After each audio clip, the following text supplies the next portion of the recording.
Is ignorance the path to a happier life? So please raise your hand, those who watch the news often, like every day. Okay. Okay, to those who didn't raise their hand, let me ask you another question.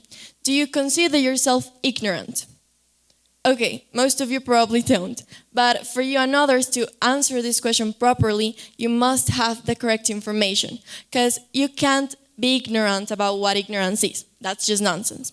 So let's start by debriefing the word at its root, ignore, which suggests a lack of knowledge, education, or awareness. It can be caused by oneself as well as by others. And now that we have that clear, I ask the first question, the news question, because for me everything started there. So a few months ago, I had a philosophy class where we had a discussion with the teacher against one of his affirmations. He claimed that those who don't watch the news are ignorant people who only live in their small bubbles of a perfect life and are in denial to face the real world. I can tell you right now, I do not live in a small bubble, neither do I have a perfect life. I don't watch the news because I simply don't like it. And it doesn't mean I am ignorant, neither does it mean I don't know what is going on around me. And that is the first mistake people make when pointing out ignorance. They just assume. And it is also used as an unkind word to others, as if ignorance is something terrible or awful in life. And in the next minute, I am going to explain to you why it is not.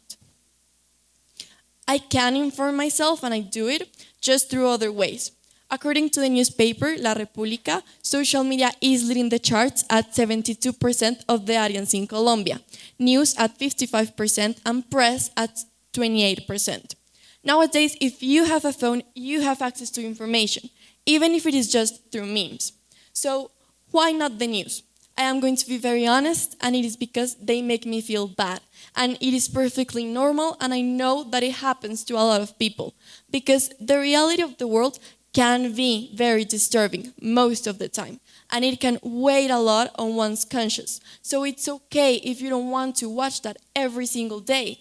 Mostly because, like others, I also have the knowledge of social, political, economical, cultural, etc. contexts. I just don't want to watch that every single time. Okay.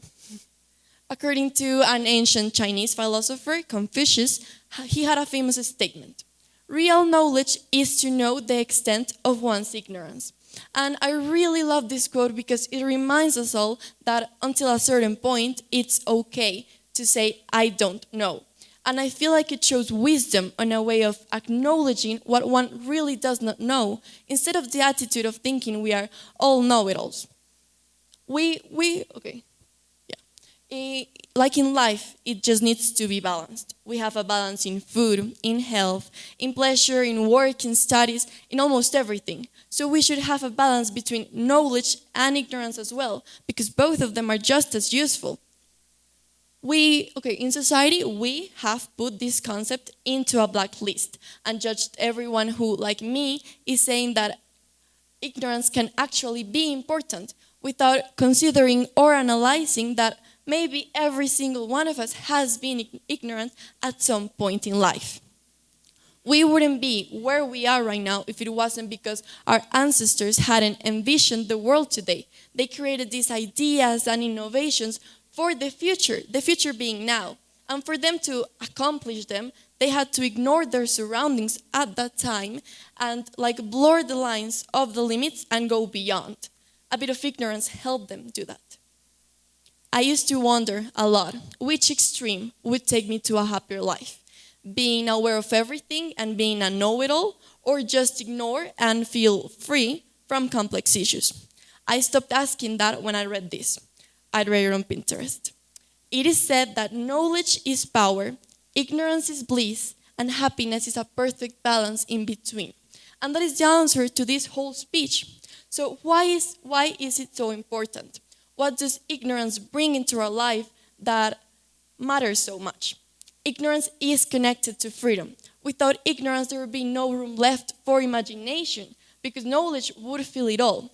There would be no arts and no creativities. For example, you can't watch, read, or even think about Harry Potter and fully enjoy it without without like, dissociating or ignoring yourself from the rest of the world. Ignorance is the chance of possibilities. It is the imagined and unimagined unknown. It is the acceptance of the power to envision, because it should not be seen socially wrong. We are humans, meaning we are complete integrated beings. We do think, learn, and create, as well as just feel, innovate, and dream. Both categories make up for what we are as human beings, and it contributes both to ourselves and society. So in order to reach the full potential of knowledge, we need to ignore. I am Daniela, and thank you very much.